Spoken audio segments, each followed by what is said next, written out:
Professeur Emingoy Kassoum, secrétaire général à la recherche, agissant au nom du recteur de l'Université de Kinshasa, attendu que les candidats à observer toutes les prescriptions légales et réglementaires et qu'il a rempli toutes les conditions requises pour présenter sa thèse en vue de l'obtention du grade de docteur en droit, attendu que les jurys nommés par décision rectorale numéro 01-28-128 /INIKIN/R/2023 du 2 mai 2023 pour procéder à l'examen de la thèse présentée par Monsieur le chef des travaux Laurent Onyemba Njokandeke a déclaré celle-ci recevable.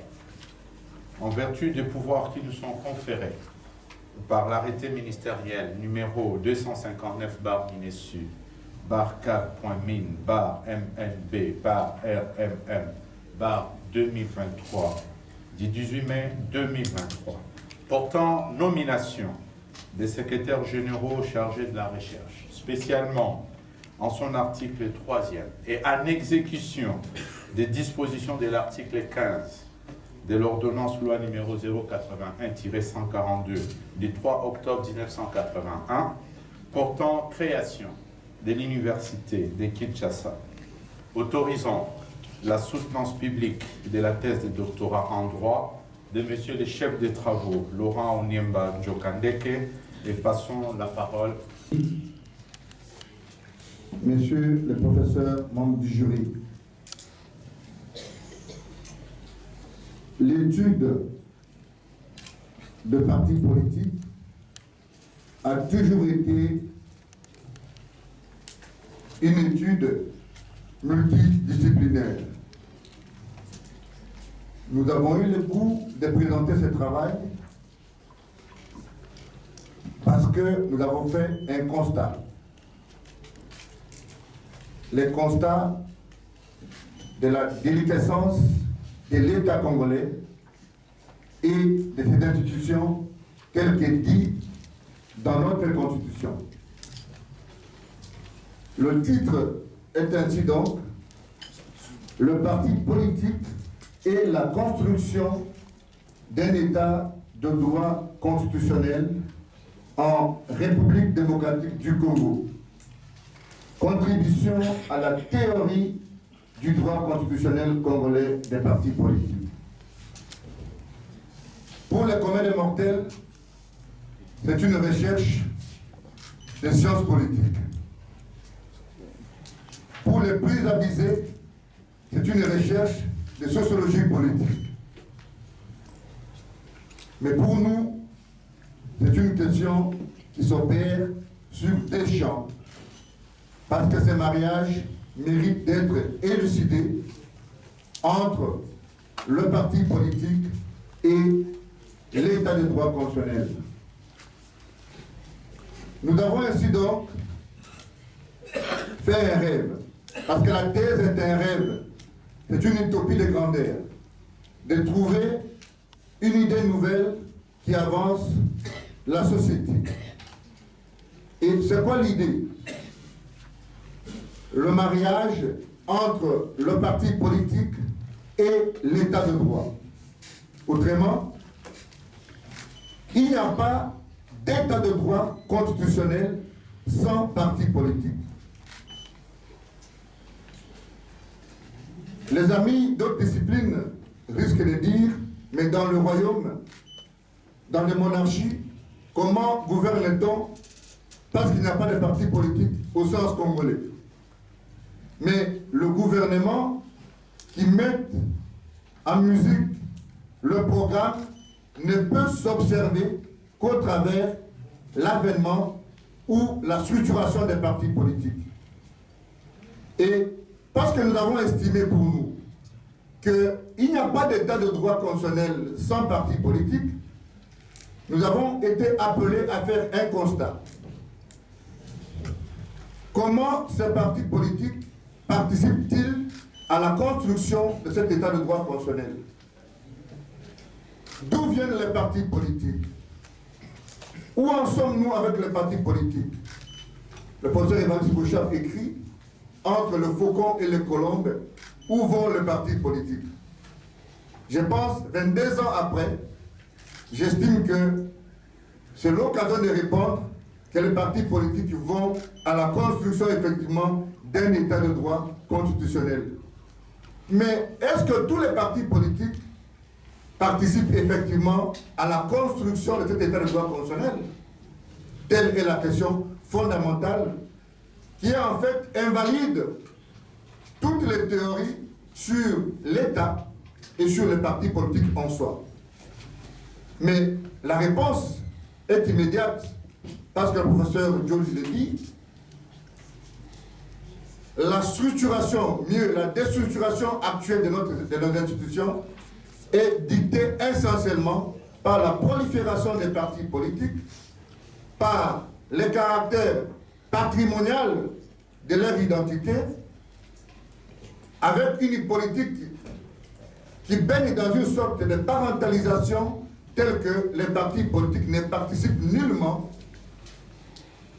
à la construction et ne remplit nullement sa mission aussi bien pédagogique que fonctionnelle de produire un système démocratique qui est en fait le levier de la construction de cet état de droit constitutionnel.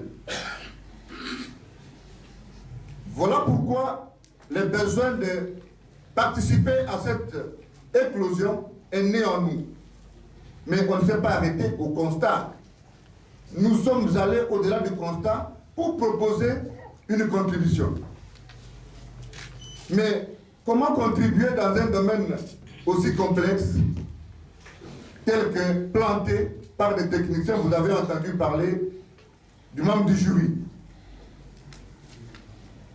Nous avons dit qu'aujourd'hui, au-delà de l'aspect institutionnel, au-delà de l'organisation horizontale et verticale des pouvoirs, la forme de l'État, les régimes politiques, le président de la République, le fonctionnement du Parlement, il y a lieu de composer les pistes, planter les décors pour un nouveau droit constitutionnel des partis politiques. Et pour ça, la démarche, comme vous pouvez bien vous en douter, n'est pas aisée. Nous devrions faire appel à une panoplie de méthodologies et de démarches scientifiques. Je pense que dans un auditoire de cette facture intellectuelle, on ne revient pas sur deux choses: l'approche définitionnelle et l'énumération des méthodologies. Elles sont connues. Je connais la rigueur du président du jury, je ne vais pas y revenir. Mais la motivation de ce sujet, comme je l'ai dit, est que le parti politique occupe une place considérable dans la construction de cet état de droit, mais que cette place ne peut résulter que des partis effectivement qui remplissent les conditions requises. D'où la nécessité de faire un constat. Avons-nous des partis sérieux dans ces pays qui peuvent participer à cet élan de la construction de l'état de droit? La réponse, vous l'avez. Mais si vous avez la réponse qui est essentiellement négative, comment nous pouvons, à notre niveau, proposer un nouveau paradigme? Ce paradigme parle essentiellement de ce que moi j'appelle dans la thèse une réforme. Et la réforme la plus essentielle demeure l'abandon du multipartisme pervers au profit du multipartisme encadré. L'encadrement ici sous-entend l'apport de l'État, l'apport de tous les leviers du fonctionnement institutionnel pour que les partis politiques ne soient plus désormais en réalité des mécanismes d'instauration des petits gouvernements au sein du Parlement où vous trouvez le père est sénateur, la femme est députée, le fils ou le beau-fils est membre du gouvernement. Et donc cet encadrement aboutit à ce que j'appelle le multipartisme rationalisé. Et pour le rationaliser, il faut revenir aux fondamentaux. À l'origine, les partis politiques sont partis de quelque part. Depuis la Grèce antique, l'idée est devenue de participer à la gestion de la chose publique, l'influencer, conquérir le pouvoir, mais dans l'idée de rendre service. Au Congo, spécifiquement les terrains de prédilection, aller aux affaires signifie se servir. Et donc ici, rationaliser le multipartisme congolais demeure la deuxième information importante qu'amène cette recherche doctorale. Et donc, vous allez vous représenter que nous avons planté le décor de ce que les partis politiques sont les leviers, mieux, le goût d'étranglement de la construction d'un état de droit constitutionnel, mais que pour y parvenir, il faut une réforme fondamentale qui opère un choix, l'abandon du multipartisme pervers au profit du multipartisme rationalisé. Et nous avons survolé plusieurs autres questions. Pourquoi les partis politiques ne participent pas à cette mission primaire? Pourquoi les partis politiques ne remplissent pas la mission qui est la leur? Nous nous sommes rendus compte qu'à partir de leur origine, les partis politiques sont en fait, ou mieux naissent sur des bases fragiles. La base est essentiellement identitaire, la base est essentiellement tribale, la base est essentiellement ethnique. Et même le vote, le système démocratique, en fait, est régenté par le parti politique. Mais quelqu'un d'autre dirait, vous parlez de l'état de droit constitutionnel, vous parlez des partis politiques, où est la charnière scientifique? C'est parce que, conformément à notre constitution, vous lisez l'article 6, ce sont les partis politiques qui vont à la, comment dirais-je, à la construction, je voulais dire à la compétition électorale. Et de ce point de vue, c'est à partir des partis politiques qu'on produit les animateurs des institutions. Et donc, si nous nous occupons uniquement à parler de la justice constitutionnelle, à parler de la forme de l'État et le régime politique, j'ai vu dans la salle, il y a des assureurs, il y a des techniciens de droit privé, les spécialistes de contrat, le fond de produire une société égalitaire au travers l'instrument qu'est l'État, qui est un État de droit constitutionnel, manque en réalité de sauce dans l'engrenage institutionnel. Voilà pourquoi nous pensons, pour ce qui nous concerne, qu'il faut aujourd'hui accorder une attention particulière, bien sûr, aux questions des partis politiques. Mais parce qu'on ne peut pas se limiter, bien sûr, à parler des partis politiques sans regarder la participation politique, sans regarder le juge constitutionnel, sans regarder l'organisation de cette compétition électorale. Évidemment, dans la Constitution, il y a une réforme qui pose problème sur le fait que ne voit la compétition électorale que pas seulement les partis politiques, il y a les regroupements. Notre modeste opinion est que les regroupements n'ont aucune valeur juridique d'aller à la compétition électorale. Et donc, pour nous, l'exclusivité d'aller à la compétition électorale reste de l'apanage des partis politiques. Donc, la mission est constitutionnelle, mais aussi les fonctions régentes fonctionnellement cet avènement de l'état de droit que nous prônons. Nous avons, au travers de cette étude, proposé quelques pistes de solutions pour que les partis politiques participent bien sûr à la construction de l'état de droit. Nous avons proposé, pour repenser toutes les notions de seuil et tout ce que vous voyez comme verrous aujourd'hui qui sont coulés dans la loi électorale, un droit pénal des partis politiques. j'appellerais autrement un droit disciplinaire des partis politiques. Ça signifie quoi? Qu'un parti politique qui va à une élection et qui n'arrive pas à arracher un siège au bout d'une compétition électorale, le parti est dissous d'office et avec lui l'ensemble de ses animateurs qui sont interdits de créer un autre parti dans les 10 ans, mais qui ne peuvent pas non plus adhérer à un autre. Nous avons exigé, et les réponses sont en train de venir aussi dans la loi électorale actuelle, une certaine place pour la femme au niveau de la compétition électorale. La loi actuelle a résolu le problème. Une liste qui présente 50% des femmes ne paye pas la caution. Nous avons fait des propositions au niveau, au-delà de la parité, au niveau de la géopolitique. Qu'un parti politique ne se limite pas seulement à une énumération des ressortissants des provinces, qu'on puisse y ajouter plusieurs autres verrous, dont par exemple les niveaux intellectuels.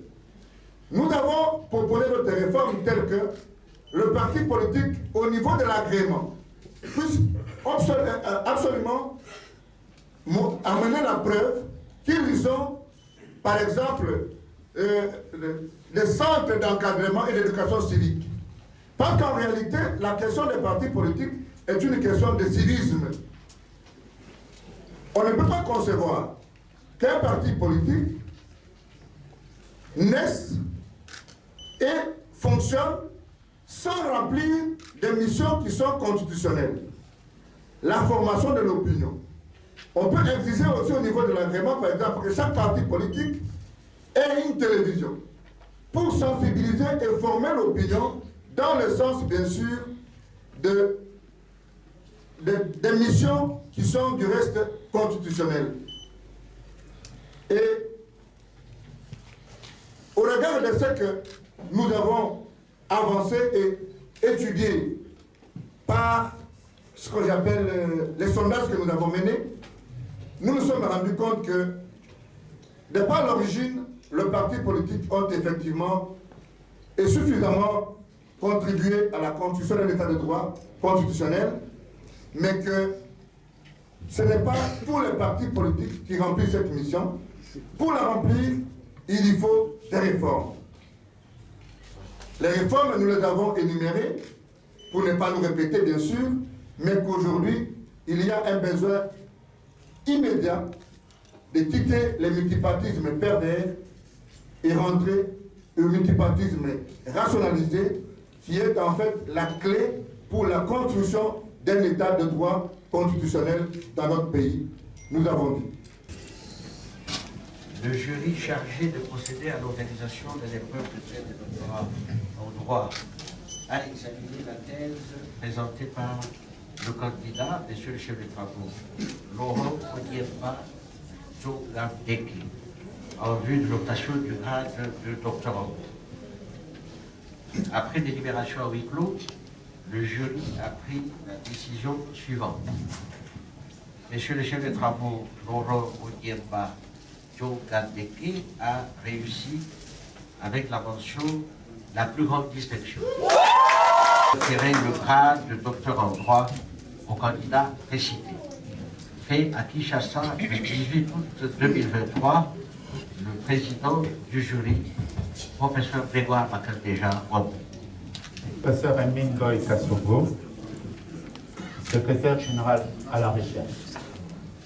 Agissant au nom du recteur de l'Université de Kinshasa, vu le procès verbal du jury chargé de procéder à l'examen de la thèse de monsieur le chef des travaux, Laurent Odiemba Djogabdeki, en vue de l'obtention du grade de docteur en droit, attendu que toutes les prescriptions de l'ordonnance loi numéro 081-026 du 3 octobre 1981, telle que modifiée à ce jour, relatives à la collation des grades académiques, ont été respectées, conférant aux candidats précités les grades de docteur en droit.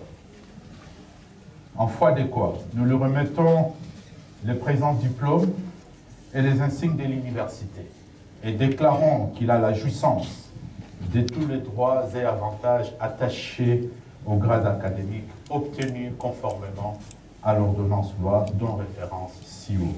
Faite à Kinshasa le 18 août 2023 pour les recteurs de l'Université de Kinshasa, le secrétaire général à la recherche, Émile Ngoïka Songo, professeur ordinaire.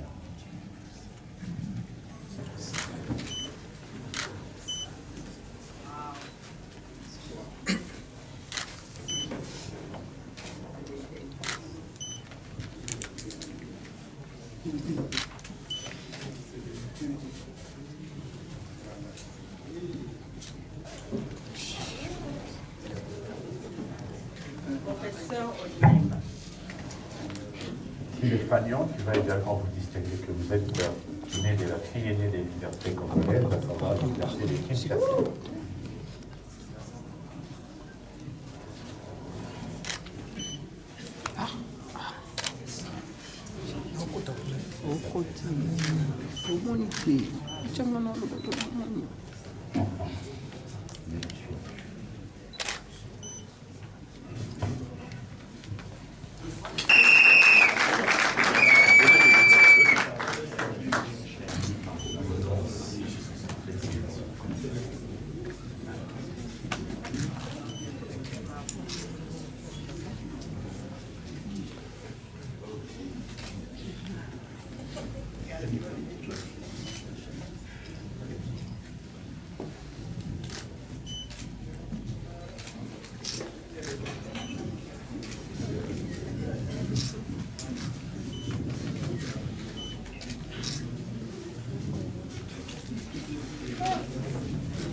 Professeur, félicitations.